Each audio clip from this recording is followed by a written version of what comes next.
पौर्णिमेस विष्णू, रुद्र, सूर्य, अज, लक्ष्मी, अग्नी यांची पूजा करावी. तुपाने हवन करावे. गायला दही खाऊ घालावे. मकर संक्रांतीस हवन करावे.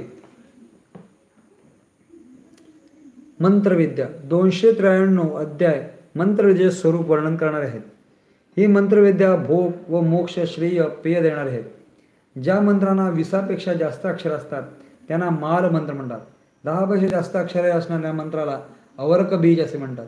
10पेक्षा कमी अक्षरे असताना त्या बीज मंत्र होते. माला मंत्र वृद्धावस्थेत सिद्ध होतात. अवर्का मंत्र सामान्यसाठी प्रौढावस्थेत 3 तीर अवस्थेत तर बीज मंत्र तरवण्यातच सिद्ध होतात. मंत्रांच्याही स्त्री, पुरुष व नपुंसक अशा 3 जाती असतात. ज्याच्या अंती स्वहा शब्द येतो ते स्त्री मंत्र जाणावे. ज्याच्या शेवटी नमः शब्द येतो तो नपुंसक जाणावे. बाकी सारे पुरुष मंत्र म्हणावे. जारण मरणादी षटविक्रिया वापरल्या जातात. पुष्कळसे मंत्र पुरुष मंत्र आहेत. शूद्रक्रिया, रोग निवारण, शांती कर्म यासाठी स्त्री मंत्र वापरतात. द्वेषणा, अभिचार कर्माडी नपुंसक मंत्र वापरतात.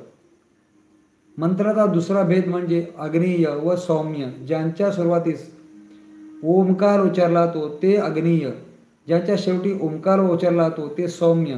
अग्नीय मंत्राच्या शेवटी तारा, अग्नी, वियत, आकाश असे शब्द वापरतात असतात. अग्नीय व सौम्य मंत्र क्रूर व सौम्य कार्यासाठी वापरले जातात.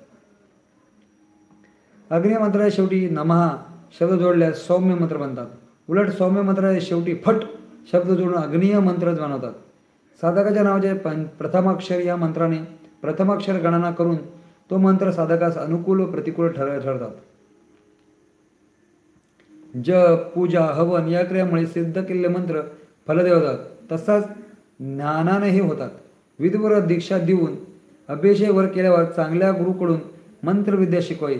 शिष्य हा शांत, कुशल, ब्रह्मचारी, इंद्रियांना जिंकणारा असावा. त्याने हवनास योग्य पदार्थ आहार घ्यावा आणि गुरूंच्या सेवेत मग्न असावे. मालमंत्राच्या व जपाच्या दुप्पट तिप्पट जप बीज मंत्राच्या करावा लागतो. श्री स्वामी समर्थ. तसेच ते सिद्ध होतात. सहज काना पडला मंत्र कारस्थाने करून बळजबरी मिळालेला मंत्र अथवा केवळ वाचलेला मंत्र वापरणे अनर्थकारक असते. अनर्थकारक ठरते. ज्या मंत्राविषयी विशेष काही सांगितले नसेल तर अशा वेळी साम्यानंतर 108 किंवा 1000 वेळा मंत्र जप करावा. जपाच्या 1.0 वेळा तुपाची हवन करावे.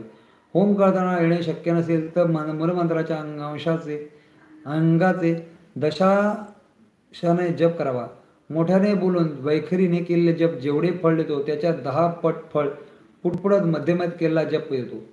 ज्या जपाला उपाशू असेही नाव आहे यानंतर तोंड हलत नाही पण घशात हालचाल जाणवते, ध्वनी बाहेर पडलेत नाही, ती पंचतील जप तो 100 पट फळ येतो. व मनात केला मानसिक जप तोंड घसा यांच्या हालचालीशिवाय होणारा परे मध्ये जप मानस जप हा 1000 पट फळ येतो. जप पूर्वी व उत्तरेस तोंड करून करावा. कोणत्याही मध्ये सुरुवातीला ओंकार लावून जप करावा. जपाला बसताना सिद्धासन, पद्मासन, सुखासन या स्वस्तिकासना बसून जप करावा. त्यावेळी अंगावर तंग कपडे नसावे.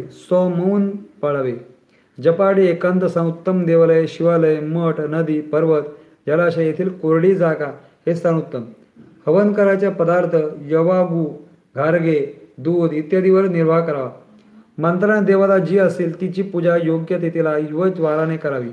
घरातील पूजेतील इतर देवतांची पूजा त्यावेळी करण्यास हरकत नाही.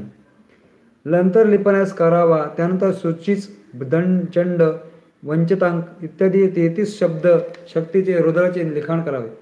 प्रत्येकाच्या नामानंतर नमः शिवाय नमः लिहावे. हृदय, शिर, शिखा, कवच, नेत्र, अस्त्र अशा अवयवात अनुक्रमे पुढील मंत्राचा योजना करावी. नमः, स्वाहा, षटप, हम, वसिष्ठ आणि फट. लिपदेवता आश्रमाला कुंभ, पुस्तक, कमळ धारण करणारी सर्व ती असून ती कवित्व देते म्हणून मंत्र मार्गाच्या आधी न्यास करून तिला सिद्ध करावे. मातृका न्यास सर्व मंत्र सिद्ध होतात. जय गुरुदेव.